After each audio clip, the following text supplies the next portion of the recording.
오늘 우리에게 주신 하나님의 말씀입니다. 고린도후서 1장 3절 4절 두 절의 말씀이 되겠습니다. 고린도후서 1장 3절 4절 말씀, 우리 절수가 두 절밖에 되지 않습니다. 우리 다 같이 한 목소리로 함께 하나님 말씀을 읽도록 하겠습니다. 함께 읽겠습니다. 찬송하리로다.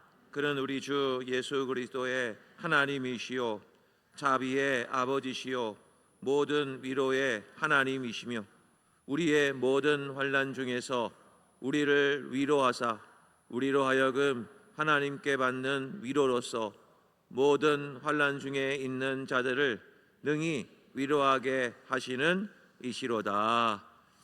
아멘. 오늘 이 시간에는 모시기 힘든 분을 좀 모셨습니다.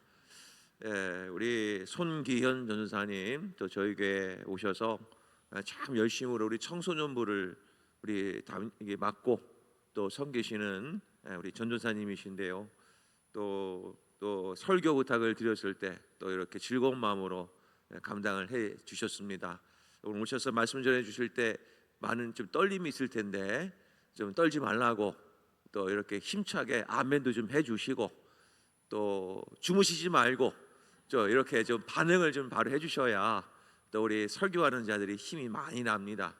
오후 시간에 하는 설교라 준비한 건 많지만 어떻게 하나님이 인도해 주실지 기대가 됩니다. 우리 나오실 때 우리 할렐루야로 함께 맞이하도록 하겠습니다. 할렐루야. 박수 한번 하겠습니다.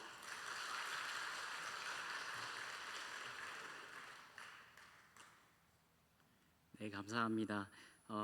청소년부 전도사 손기현입니다. 이 자리에 서서 이제 말씀을 이렇게 나눌 수 있는 게 참 저는 귀하다라고 생각합니다. 감사합니다. 제가 저희 부서에서 말씀을 전할 때마다 이렇게 하는 인사가 있습니다. 함께 같이 해보시면 어떠실까요? 제가 하는 인사인데요. 이렇게 가슴에 손을 얹으라고 청소년부 친구들한테 얘기합니다. 그리고 이렇게 말합니다. 하나님은 나를 사랑하십니다. 네, 우리 옆에 분들에게도 이 복음의 소식을 전하겠습니다. 하나님 성도님들 사랑하십니다. 네.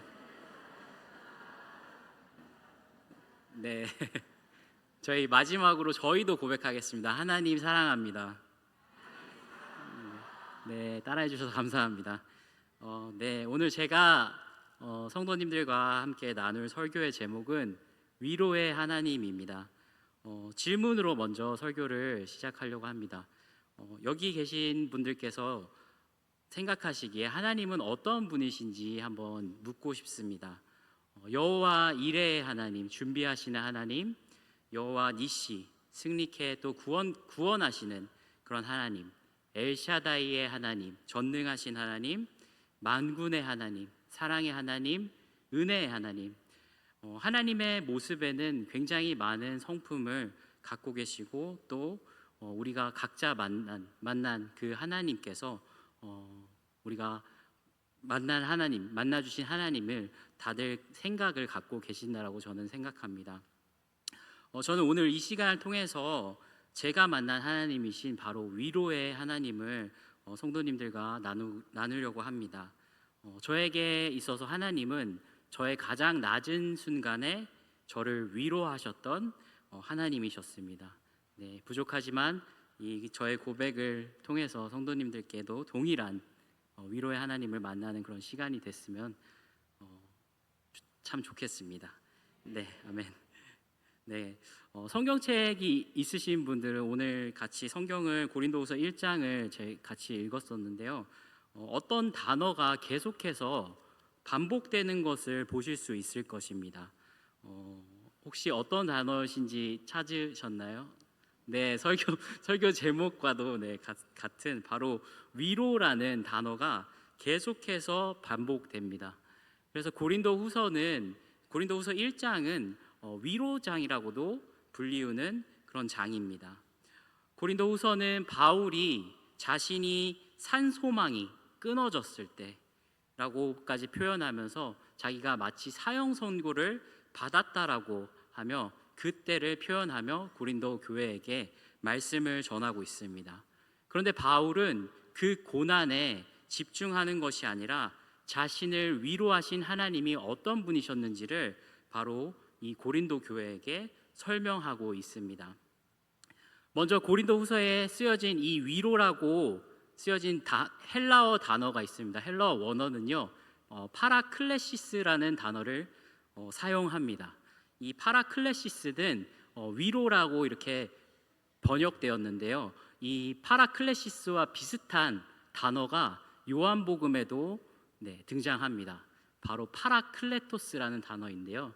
이 파라클레토스는 보혜사라고 우리나라 말로 번역된 단어입니다. 그래서 우리가 잘 알고 있듯이 보혜사는 곧 성령님을 말하고 있고, 이 파라클레시스는 같은 동일한 어원을 갖고 있습니다. 그래서 파라클레토스 곧 보혜사 성령님께서 하시는 많은 일들 중에 가장 중요한 일인 바로 저는 이 위로라고 생각합니다.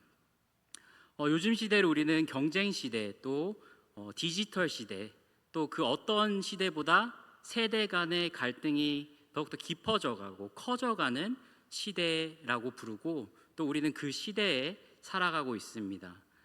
저는 이런 삭막한 시대에 그 어떤 것보다 우리에게 필요한 것이 바로 진정한 위로라고 저는 생각합니다. 그리고 이 세대를 살아가고 있는 그리스도인들에게는 정말로 하나님의 위로가 계속해서 필요합니다. 왜 우리에게 이런 위로가 필요할까요? 바로 이 위로는 우리가 하루를 현실을 한 걸음 더 살아갈 수 있는 힘을 주고 또 소망을 주기 때문입니다. 이 위로라고 번역된 파라클레시스는 또한 용기를 북돋아 준다라는 그런 의미를 갖고 있기도 합니다. 하나님께서 저에게 응답하셨던 순간들이 있습니다. 제가 하나님을 만나고 하나님께서 응답하셨던 그런 순간들이 있습니다. 그리고 또 저는 제가 인지하지 못하고 있는 혹은 제가 기억하지 못하고 있는 순간에서도 계속해서 하나님은 분명히 응답하고 계시고 저를 인도하고 계신다고 저는 믿습니다. 그런데 저에게 정말로 각인돼서 잊을 수 없는 그런 순간들이 3번의 순간이 있습니다. 3번의 하나님께서 저를 위로하셨던 순간들을 저는 이 시간 나누려고 합니다. 이 시간들을 나눔을 통해서 하나님께서 제게 어떤 위로의 하나님이셨는지, 또 일상을 살아가고 계시는 성도님들에게 동일한 그런 위로의 하나님을 만나실 수 있는 시간이 되길 바랍니다.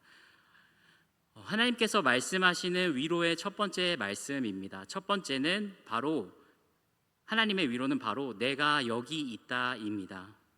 저는 모태신앙으로 자랐습니다. 저희 부모님은 제가 어릴 때부터 굉장히 저를 신앙으로 키우시려고 참 노력을 많이 하셨습니다. 근데 처음부터는 그러진 않으셨던 것 같습니다. 저희 부모님께 얘기를 들었었는데요. 제가 어릴 때 아마 4살, 5살 이럴 때였던 것 같습니다.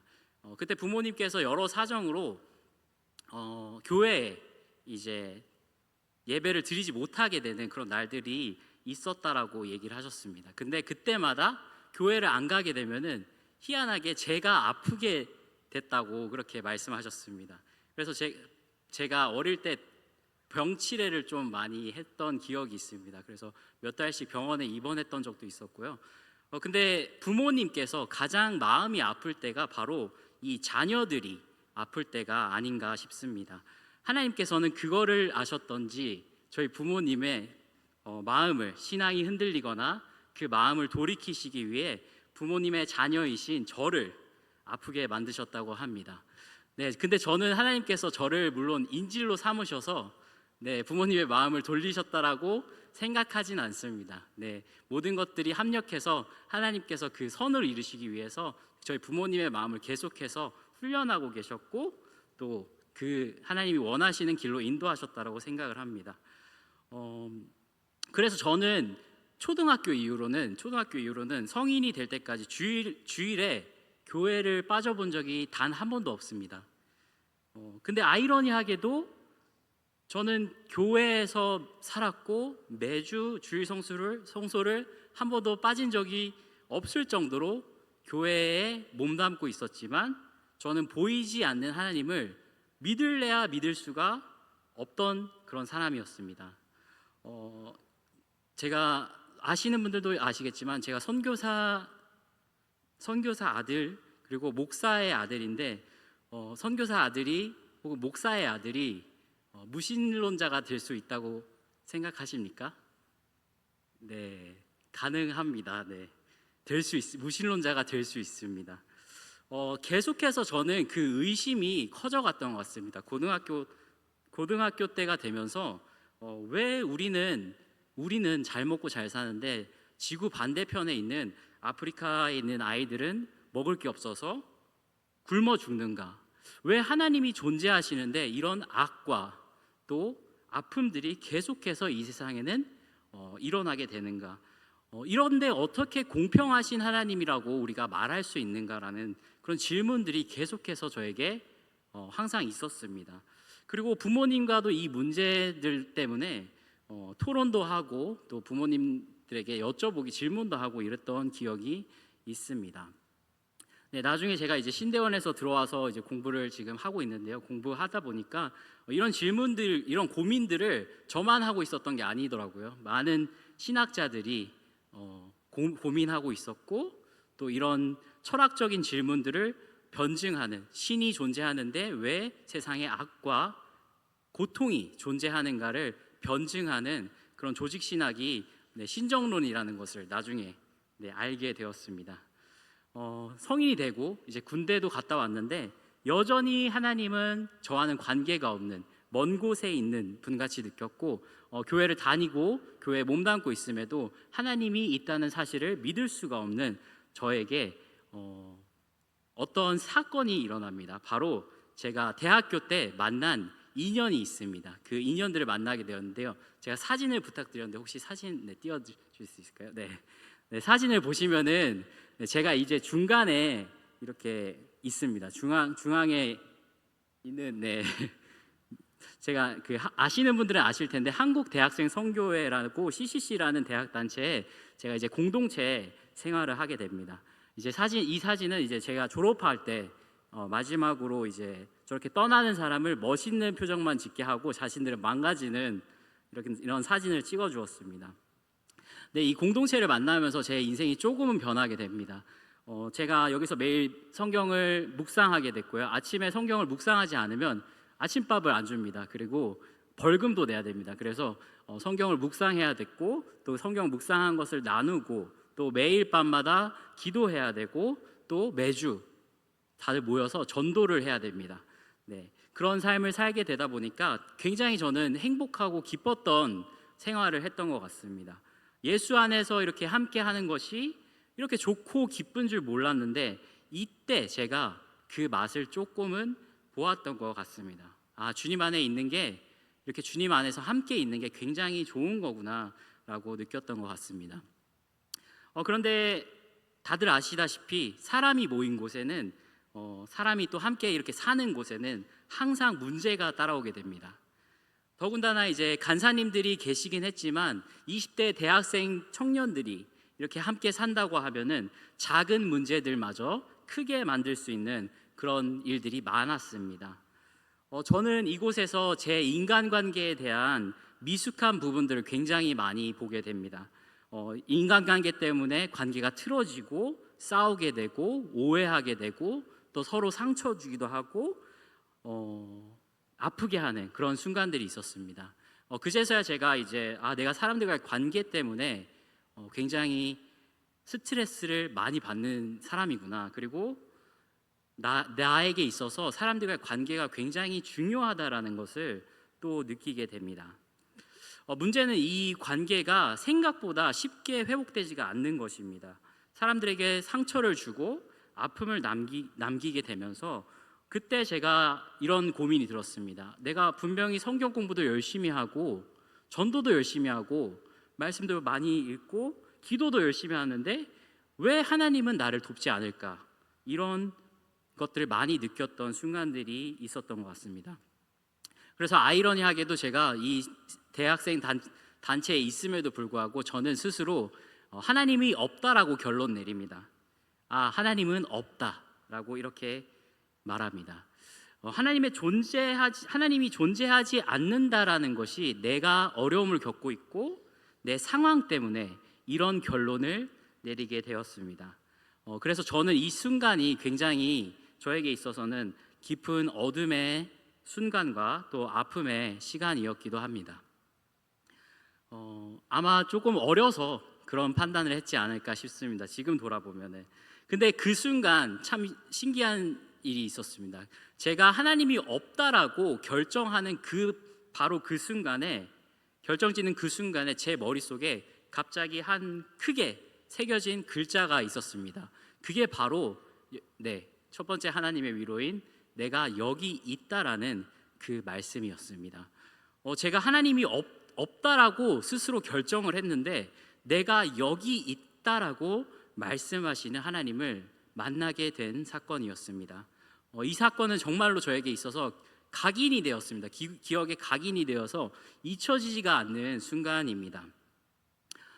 우리가 잘 알고 있듯이 예수님의 십자가 사건은 하나님이 피조물들에 의해 십자가에 달리는 이런 말도 안 되는 사건입니다. 이 십자가는 마치 하나님이 가장 계셔야 할 그 자리에 하나님이 없어 보이는 것과 같은 사건이 바로 이 십자가 사건입니다. 그런데 어떻습니까? 하나님이 없다고 생각했던 그 십자가의 자리가 바로 하나님의 임재가 가장 가득했던 자리였습니다. 많은 구약의 사건들, 이스라엘 백성들이 출애굽하고 수많은 선지자들이 우상 숭배자들과 싸우면서 공통적으로 말하고 있는 것이 바로 하나님이 여기 이 자리에 살아 계신다라는 것을 증명하는 사건들이라고 저는 믿습니다. 하나님이 보이지 않기 때문에 하나님이 없다라고 치부해버리는 그런 우리의 무지에 경각심을 주는 그런 말씀들입니다. 우리에게도 하나님께서 내가 여기 있다라고 주님은 말씀하고 계십니다. 이 말씀이 어떻게 우리에게 위로가 될까요? 제가 어릴 때 정말로 개구쟁이였습니다. 정말 개구쟁이여서 교회에 와서도 누구 하나 무서운 줄 모르고 부끄러운 줄 모르고 제가 대장놀이를 많이 했었습니다. 그런 시절이 있었는데 저를 담당하셨던 교회 선생님들에게 정말 진심으로 죄송할 정도로 제가 선생님들을 힘들게 했던 기억들이 있습니다. 근데 생각해 보면 그것이 제가 그런 성격이어서 그런 걸 수도 있겠지만 제가 가만히 생각해 보면 다른 것보다 우리 부모님이 여기 있으니까, 든든한 부모님이 함께 있으니까 제가 이렇게 대장놀이를 좀 할 수 있지 않았나 생각합니다. 부모님이 함께 계신다라는 것이 얼마나 든든한지 다시 기억이 납니다. 예수님께서 승천하시면서 자신이 가장 아끼던 제자들에게 약속하신 말씀 또한 내가 너희와 영원히 항상 함께 있겠다라는 약속의 말씀입니다. 우리 함께 말씀을 읽어보도록 하겠습니다. 마태복음 20장 20절 후반절인데요. 같이 함께 읽어보도록 하겠습니다. 시작. 내가 너희에게 분부한 모든 것을 가르쳐 지키게 하라. 볼지어다 내가 세상 끝날까지 너희와 항상 함께 있으리라 하시니라. 아멘. 여러분, 하나님께서 없어 보이는 것 같은 상황들 속에 혹시 계시지 않습니까? 하나님의 임재가 느껴지지 않으십니까? 그런데 하나님께서는 우리와 여기 지금 이 자리에 함께 계십니다. 하나님이 여기 계십니다. 하나님의 우리와 함께 하심이 우리에게 가장 큰 위로가 되시길 바랍니다. 두 번째 하나님의 위로는 내가 너를 사랑한다입니다. 인생이 참 희한한 게 우리가 밑바닥이라고 생각하는 인생의 바닥, 인생의 굴곡이 있지 않습니까? 죄송합니다. 인생의 굴곡이 있는데 항상 이 바닥이라고 생각하는 것만 가장 밑에 있을 때만이 바닥이 있지 않다고 저는 생각합니다. 오히려 내가 생각하는 최고의 상태, 위로 올라간 상태, 내가 정말 바랬던 안정적인 상황들, 성공이라는 상황에서 인간은 희한하게도 밑바닥을 거기서도 경험하게 됩니다. 바로 공허함과 허무함이라는 밑바닥입니다. 제가 제 나름대로 열심히 살려고 노력했던 것 같습니다. 성도님들이 보시기에는 엄청난 성공이라고는 하지는 못하지만 제가 목표했던 것들을 계속해서 이뤄 나가고 조금씩 해나가고 성공해 나가는 그런 시절에 제가 가장 크게 느꼈던 것이 바로 이렇게 사는 게 정말 맞는 삶인가? 라는 고민이 들게 됩니다.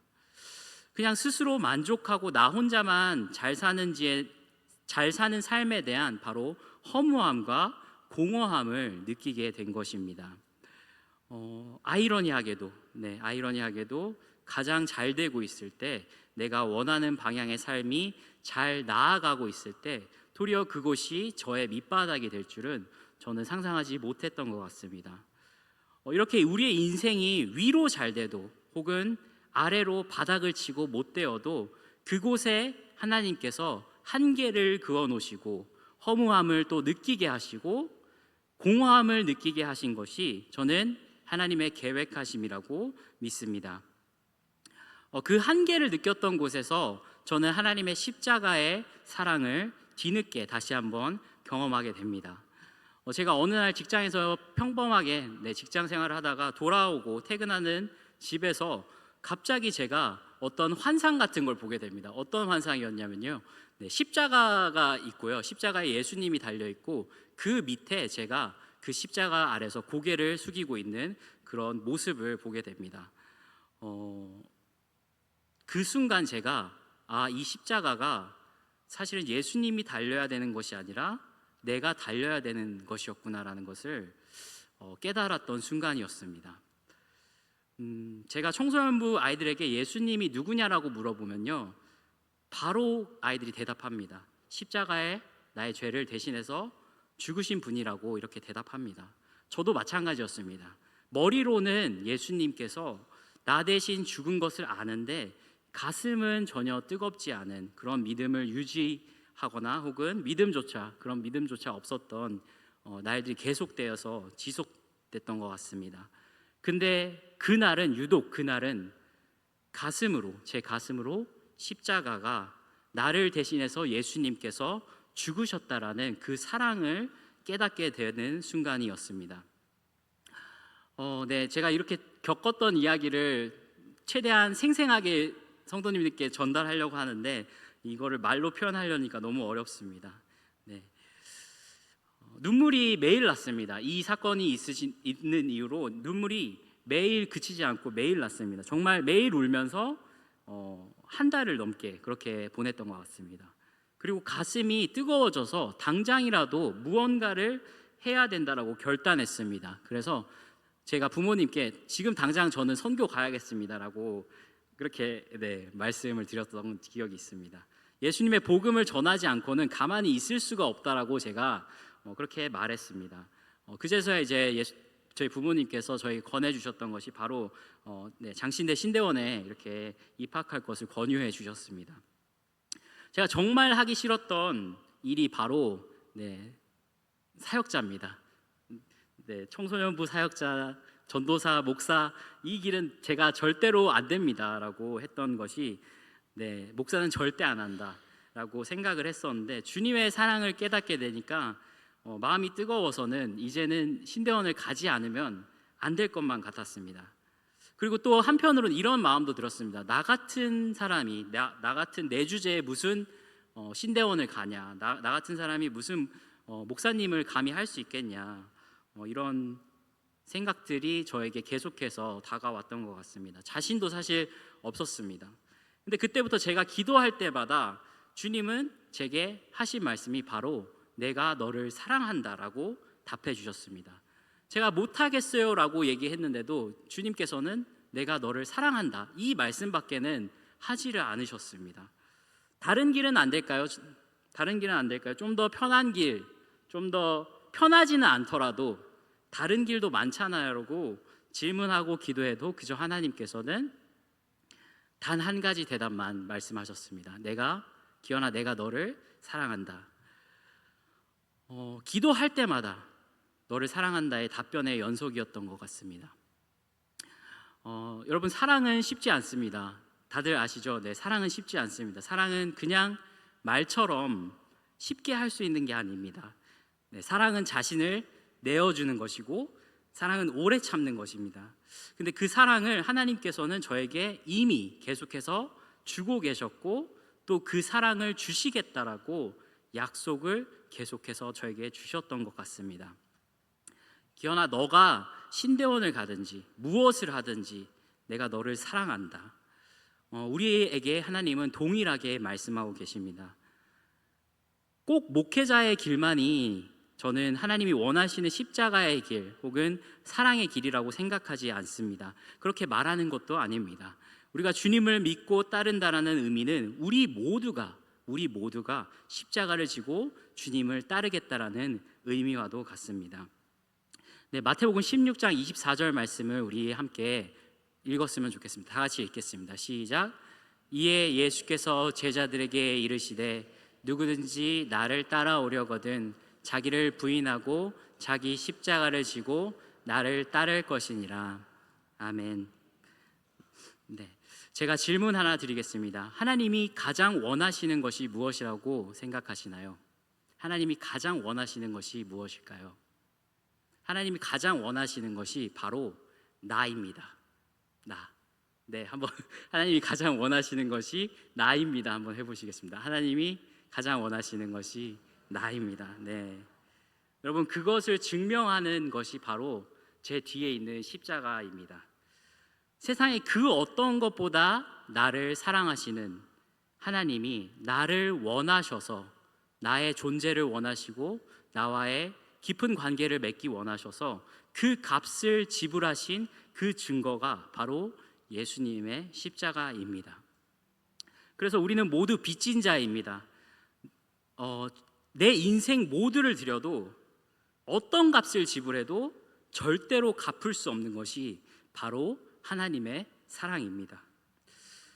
이 하나님이 나를 사랑하신다는 것을 깨닫는 사람은 정말 무엇이든지 할 수 있는 것 같습니다. 그것이 우리가 같이 읽었던 십자가를 지는 길일지라도, 그것이 설령 내가 거지가 되고 세상이 말하는 불행의 길이라고 할지라도 기어코 그 길을 가게 하시는 것이 하나님의 사랑이라고 생각합니다. 그래서 때로는 하나님의 사랑이 억지스러워 보일 때도 있습니다. 그런데 그 사랑에 매료된 우리는 이 크신 사랑을, 십자가의 사랑을 감당해낼 방법이 도저히 없습니다. 저는 여기 계신 성도님들께서 정말로 꽃길만 걸으셨으면 좋겠습니다. 네, 근데 그리스도인으로 살아간다는 것은 어찌 보면 가시밭길을 걸어가야 되는 그런 길일지도 모르겠습니다. 하나님을 믿지 않는다면은 우리가 쉽게 내릴 수 있는 결정마저도, 선택들마저도 우리는 한번 거쳐가야 됩니다. 내 멋대로 결정할 수 없습니다.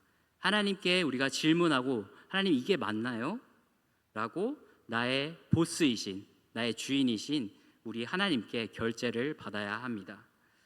또 때로는 내가 하기 싫은 것도 하나님께서 시키시면 우리는 순종하고 내가 희생해야 되는 부분들도 분명히 있습니다. 기독교인이 되어서 받는 축복들이 많이 있겠지만 정말로 참된 그리스도인이라면은, 주님이 우리를 바른 길로 인도하고 계신다면은 그곳에는 분명히 우리가 지어야 할 십자가와 희생과 고난이 준비하고 있습니다. 근데 하나님의 사랑이 우리가 밟고 있는 그 가시밭길마저도 꽃길이 되게 하신다고 저는 믿습니다. 네, 세 번째 위로의 말씀입니다. 마지막입니다. 네, 세 번째 하나님의 위로는 내가 다 안다라는 위로입니다.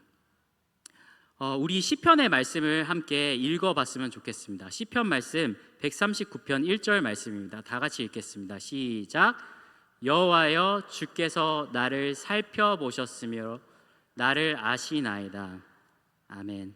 네, 어릴 때 저는 부모님께 이런 말을 굉장히 많이 들었습니다. 하나님은 다 보고 계신다, 하나님은 다 아신다라고 말씀하실 때가 많았습니다. 근데 저는 오해했던 게 하나님께서 CCTV로 저를 이렇게 우리가 다 지켜보고 계시고 잘하고 있는지 못하고 있는지 이렇게 우리를 혼내려고 하는 그런 하나님으로 생각했던 적이 있습니다. 우리는 살아가면서 하나님의 성품을 가장 가까이에서 그리고 가장 선명하게 경험하게 됩니다. 바로 우리를 낳아주시고 우리를 길러주신 부모라는 존재를 통해서 이 하나님의 성품을 우리는 조금 더 알게 됩니다. 우리 부모님들은 때로는 엄하게 꾸짖으시기도 하십니다. 그것은 우리를 바른 길로 인도하기 위한 아버지의 모습 같기도 하고, 때로는 지치고 상처받은 우리를 아무런 조건 없이 품어주시는 어머님의 모습 같기도 합니다. 하나님께서 우리를 바라보시는 마음이 바로 그런 마음입니다. 우리의 부족함에 분명히 하나님은 안타까워하시고 또 훈계하실 때도 있습니다.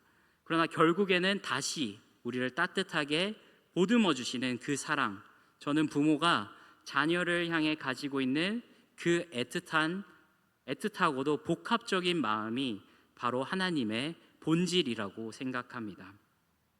이런 의미에서 편지에 시편 기자가 말하고 있는 하나님께서 우리를 살펴보신다라는 것은 바로 사랑 안에서 우리를 눈동자와 같이 지키고자 하는 부모님의 마음을 잘 알려주고 있습니다.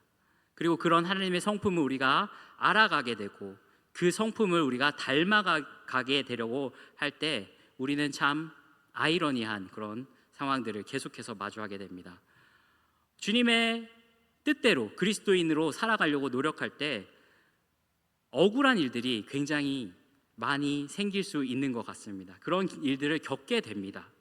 사랑하기 위해서 또 참기도 하고 또 나를 좀 못 살게 굴어도 내가 그 사람을 위해서 힘들게 하더라도 그 사람을 위해서 기도해주고 또 용서해야 되는 그런 억지로 해야 되는 그런 순간들도 오게 됩니다. 왜냐하면 예수님께서 원수를 사랑하라고 하셨기 때문에 억지로라도 우리는 사랑해야 되는 그런 안타까운 억울한 상황들이 겪을 수 있을 것 같습니다. 여기 계신 모든 분들 억울한 일 다들 한 번씩은 겪어보지 않으신 분들이 없다고 생각합니다. 다들 한 번쯤은 억울한 일 겪어보셨을 거고 또 그런 분한 마음을 어떻게 푸셨는지 한번 생각해 보셨으면 좋겠습니다. 저는 이 분한 마음, 억울한 마음을 어떻게 푸냐면요, 저는 뒷담화를 하면 조금 풀리게 됩니다. 이게 무슨 소린가 싶으시죠? 한번 끝까지 들어봐 주시기 바랍니다. 저는 제가 말하는 거는 남의 험담을 뒷담화를 하라고 이렇게 성도님께 부추기는 것이 절대 아닙니다.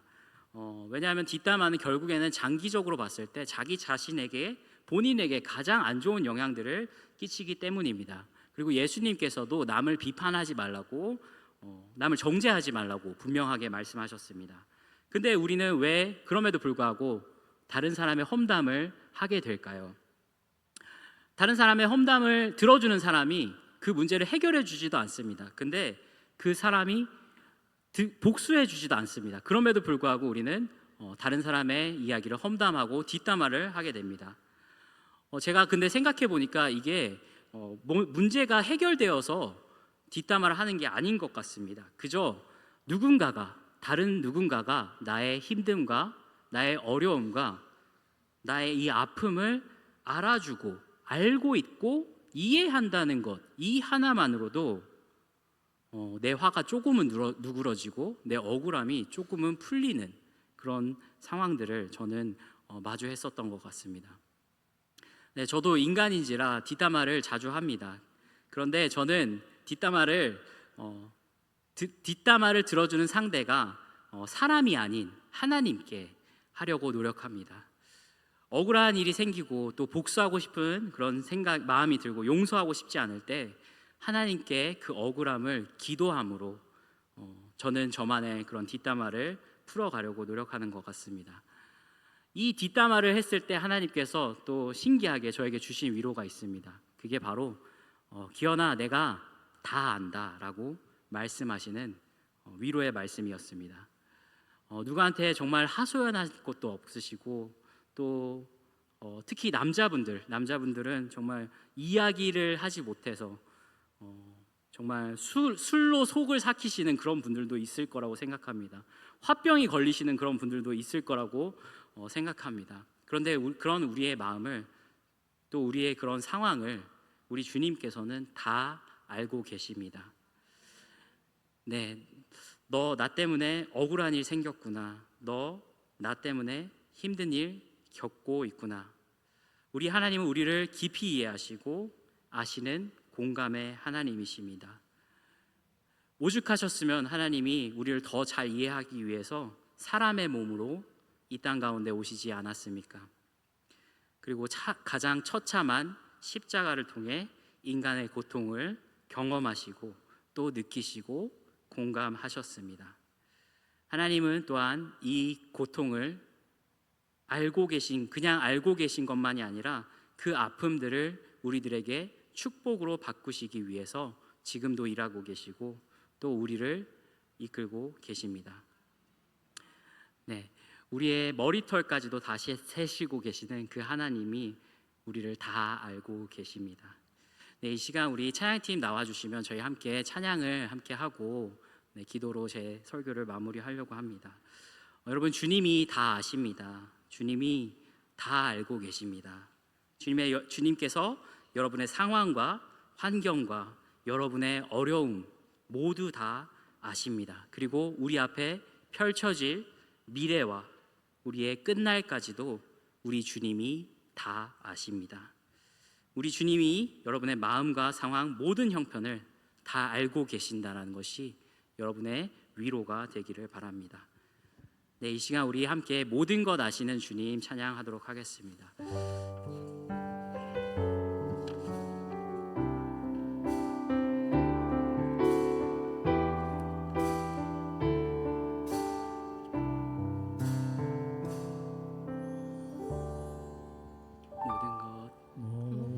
모든 것 아시는 주님, 내 삶에 펼쳐진 계절도 임마누엘 함께 늘 동행하시니 내 모든 순간 돌보아 주시네. 모든 것 창조하신 주님, 파도를 잠잠케 하신 주,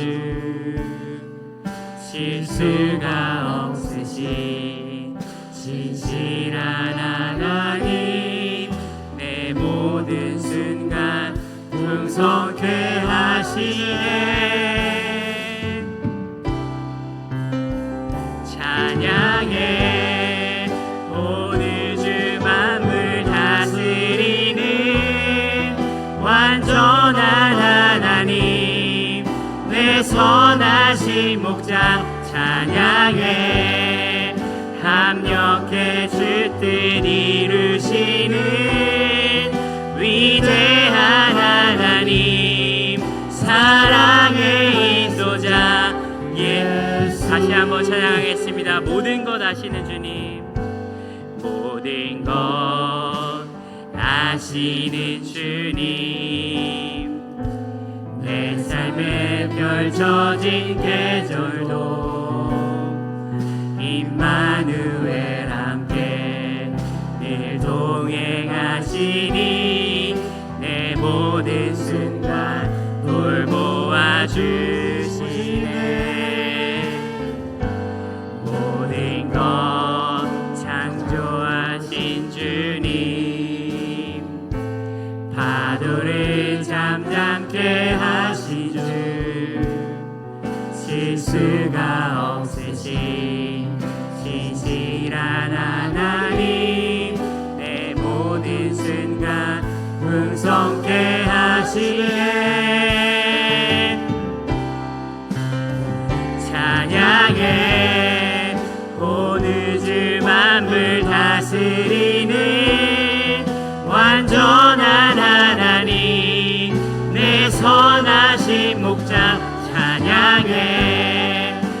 완벽해 줄 듯 이루시는 위대한 하나님, 사랑의 인도자 예수.